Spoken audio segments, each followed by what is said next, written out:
everyone, I'm Janae from Farsight. You are going to really love the project that you're watching right now. So in the United States, the summer is here, and the summer is the time of the bugs.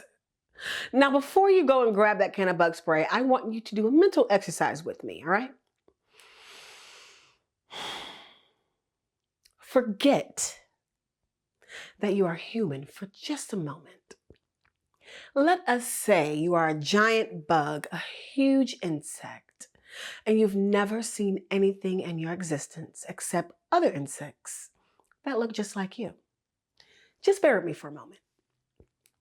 Then you fly to a new planet in your little buggy spaceship, and on that planet you see a zillion rodents just running around. Just that, only rodents. What would you think? Now, rodents are mammals, and you would probably conclude that mammals must all look like these rodents. And they're pests. Oh my goodness, they are pests. And you might even go to say that you need a rodent spray to control the rodents since they are all over the place.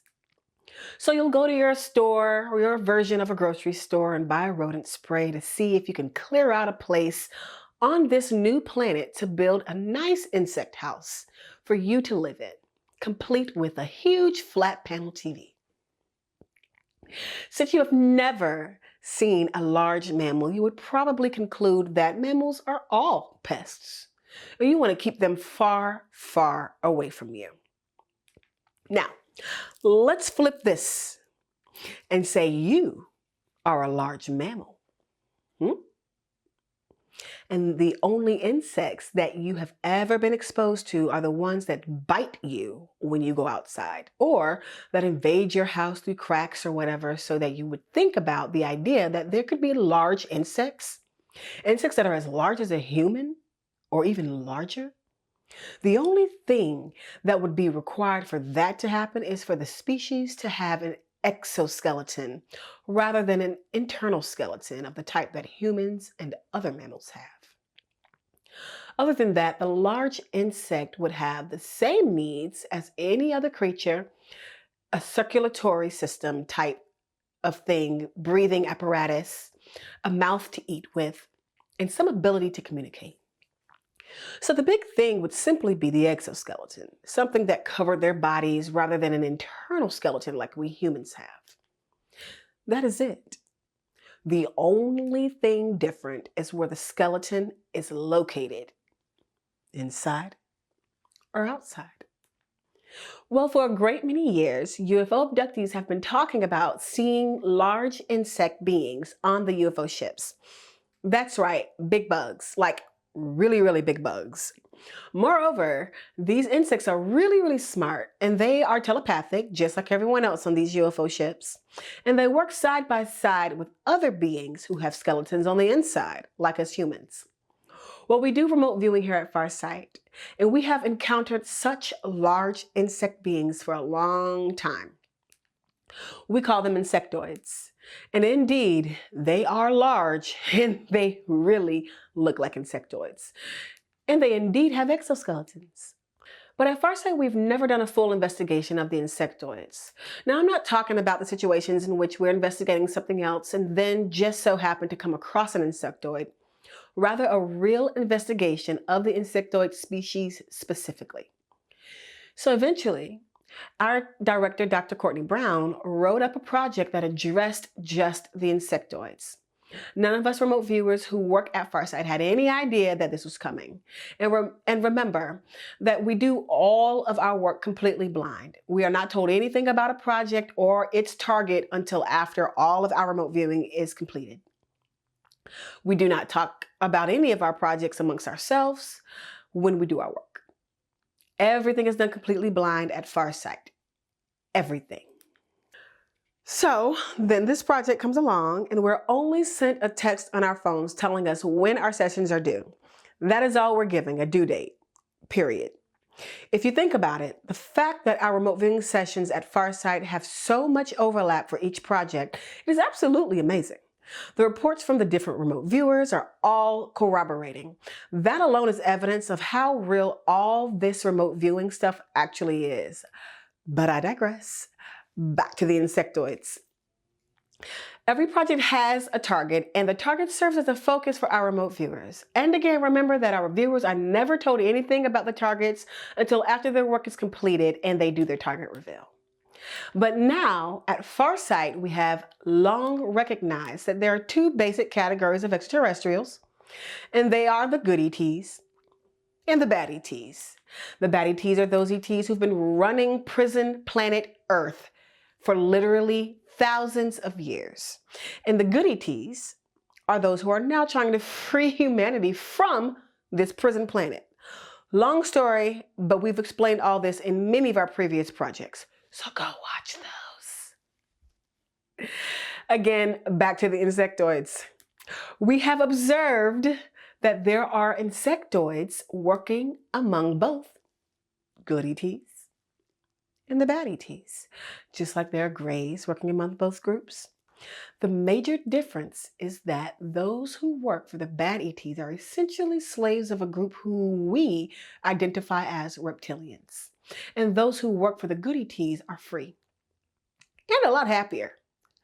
So the target for this project has two focuses. The first focus is the most senior insectoid currently working with the good ETs in the near-Earth environment. And the second focus is the most senior insectoid currently working with the bad ETs in the near-Earth environment. Previously, we didn't know much about the insectoids, so this project was designed to give us a lot more basic information. I remember a project that we did a long time ago at Farsight involving experiences of Tony Rodriguez, someone who is well known within the so-called super soldier community. And in that project, I had a rather extensive and generally pleasant interaction with an insectoid. So I assume that insectoid was one that was working with the good ETs. But again, we needed more information. So this current project really addresses that need. But before we show you what we found out, do you want to see a UFO that we have recorded with our own cameras here at Farsight? Hint, nearly all of the UFOs that we capture with our own cameras are being flown by what we call the bad ETs, the ones running the planet as a prison. If they were flown by the good ETs, the U.S. secret space program would have been trying to shoot them down by now. So these UFOs that we capture with our own cameras here at Farsight are not the ones being shot down by the American secret space program. Here's a great one. Take a look.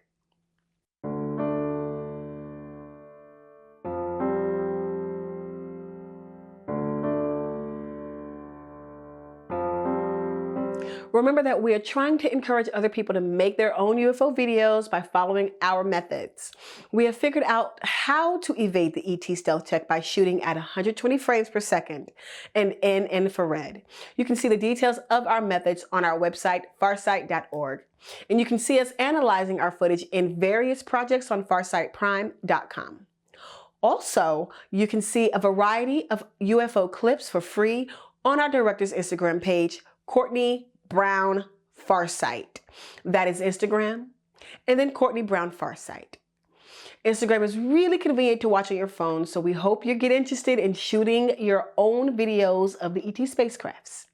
Once you get the hang of it, it is really easy to do. So they are always up there in large numbers, like very large numbers, all types of shapes, sizes, configurations. So it's not a problem finding them, and it's quite fun. Also, do you want to know what our next major project is all about? The one being released in the middle of June real soon. We call that project the next major pandemic. No. In that project, we look at the nature and origin of the next major pandemic to affect Earth's human population. This is a really interesting project. The next major disease to wreak havoc with Earth's human population. This is a project that you will want to see. Mid-June 2024, the next major pandemic. Also, before we dive into the insectoid extraterrestrials, let me remind you to please subscribe or resubscribe in case for whatever silly reason you unsubscribed to our free newsletter, which you can do on our website, farsight.org. That is how we notify people of all of our releases and events, including our live stream events. We never send out spam, and we never sell our list of subscribers to anyone else for any reason at all. So it's really worthwhile to just keep connected with the free Farsight newsletter. Also, just give it a check to make sure that your email program is not putting our newsletter into your junk, spam, or promotion folders, as some email programs are pretty aggressive at putting all newsletters into those folders. So just take a look and make sure you're getting our newsletter. We only send out notifications when we publish something. And now, the insectoids. Always remember that Farsight is data-driven. We will never report the he said, the she said, the we said, whatever. All of that stuff is easily manipulated. For you to be free, you need to see raw data, all collected under very defendable, blind scientific conditions. This is not science fiction. This is as well as it gets.